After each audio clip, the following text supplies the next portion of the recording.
কি কথা বলবো, আর কথা বলার মুখও নাই, মানে কথা বলার ইচ্ছাও নাই, কথা বলার কোনো যে ভাবও নাই। রোজা রমজানের দিন মানুষ রোজা রাখে, আল্লাহ তাআলাকে স্মরণ করে, কিন্তু এই রোজা রমজানের মাসে মাগুরা জেলায় বুধবার দিন, ঠিক আছে, আপনার বোনের বাসায় ছোটো বোন বেড়াইতে আসছে, তার বয়স মাত্র 8, ঠিক আছে। বাংলাদেশের মানুষ আর মাগুরা জেলার মানুষ এত যে ভালো, মানুষ তো জানতো না, কিন্তু এই যে একটা কাজ যে করলো, যে 8 বছরের মেয়ে, ওই মেয়ে কী বুঝে, ওর মেয়ের কী বয়স হয়েছে, এই মেয়ের যে তার ছেলে বাবাকে যে সাহায্য করলো দর্শন করে, যে মেয়েটার যে অবস্থা খারাপ, ঠিক আছে। কথা বলবো এই দর্শন বিষয় নিয়ে, কথা বলবো এই মেয়েটাকে নিয়ে। থাকবেন ভিডিও জুড়ে, যদি ভালো লাগে কমেন্ট করবেন, আর যদি বেশি ভালো লাগে শেয়ার করে ছড়িয়ে দেবেন। আসলে যে আমরা বাংলাদেশের মানুষ কোন প্রকৃতির মানুষ, এটা তো যে বইলা বোঝানো যাবে না, যে কোন জগতের মানুষ আমরা যে বাংলাদেশে বাস করি না অন্য কোনো জঙ্গলে বাস করি, এটা মাথায় ধরে না। বাংলাদেশে সব কিছু চেঞ্জ হয়, সরকার বলা যায়, সব কিছু বলা যায়, কিন্তু বাংলাদেশের আইন টাইন সব জায়গায় আগের মতোই আছে। কিন্তু দর্শন করে যে একটা মেয়েকে আপনার হাসপাতালে মৃত্যু সজ্জায় পড়ে রয়েছে, এইটার কোনো পদক্ষেপ নিতেছে না। এবং কি যে শয়তান তার বাপরে হেল্প করলো, যে তার শালিকে এরকম খারাপ কাজ করার জন্য, দর্শন করাইলে তার যে সাহায্য করলো, আর তার যে বিবি আছে, তার যে বউ, ওটা কি শয়তানের বাচ্চা, শয়তান না খাটাস না আর অন্য কিছু? ও শয়তান গেলেও শয়তান হচ্ছে ভয় পাইব, কারণ ওর কি আল্লাহ তাআলা ক্ষমতা দেয় নাই যে একটা মেয়ে, একটা 8 বছরের শিশু, তার উপরে তার স্বামীকে তার দর্শন করাইব? ওই শয়তানের বাচ্চা কি তার ওই ক্ষমতা নাই তার স্বামীদের চায় মেটালেন? ও বিয়া বইছে কেন? ওর বাপ মাও খারাপ, ওই শয়তানের বাচ্চার বাপ মা খারাপ, ও নিজে খারাপ।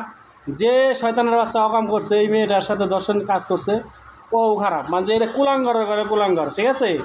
কুলাঙ্গার যদি না হয়, যদি মানুষের বাচ্চা হইতো, তাহলে এই মেয়েটার সাথে এই অকাম কাজ করলে, এই কুকাম করতে পারতো না। কারণ কী জন্য অকাম করলো এই মেয়েটার সাথে? এই মেয়েটার কী দোষ ছিল? একটা মেয়ে তার বোনের বাড়ি বেড়াইতে যাইতেই পারে, এটা স্বাভাবিক। বোনের বাড়ি বেড়া যাবে, এটাই বাস্তব কাহিনী বা বাস্তব একটা জিনিস।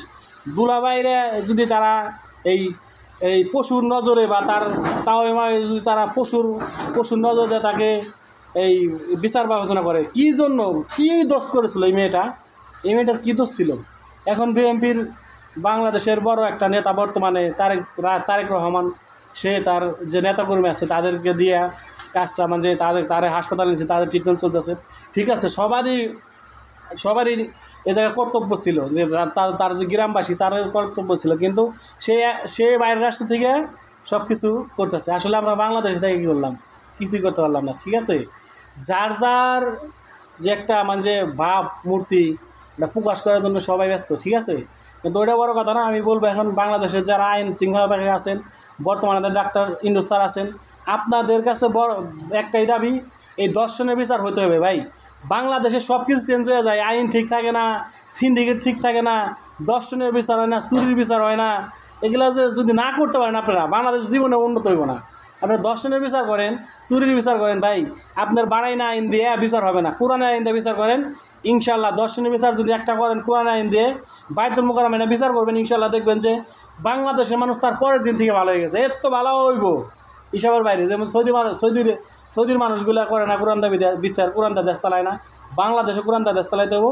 দেখবেন যে ইনশাল্লাহ বাংলাদেশে দর্শন থাকবে না, কোনো চুরি চামারি থাকবে না, কোনো সিন্ডিকেট থাকবে না, সব ঠিক হয়ে যাবে। সব ঠিক করতে হলে কোরআনের আইন দিয়ে দেশ চালাতে হবে, দর্শনের বিচার হতে হবে যত তাড়াতাড়ি সম্ভব। ডক্টর ইউনূস স্যার, আপনার যত আইন বাহিনী আছে, পুলিশ কন, সেনাবাহিনী কন, রেপ কন, যত লোক আছে আপনার আইনের, তারা যেন এই বিচারটা করে। বাংলাদেশের মানুষ, বাংলাদেশের সবাই এই বিচার দেখতে চায়, ঠিক আছে। বাংলাদেশের বিচার যেন সুস্থ এবং সুস্থ মস্তিষ্কের মানুষ, যারা গরিব নিরহ আছে, তারা যেন বিচার পায়, এটা আপনাদের দাবি। আজকের মতো এখানে বিদায়। অন্য কোনো ভিডিও নিয়ে কথা হবে অন্য কোনো সময়। আসসালামু আলাইকুম।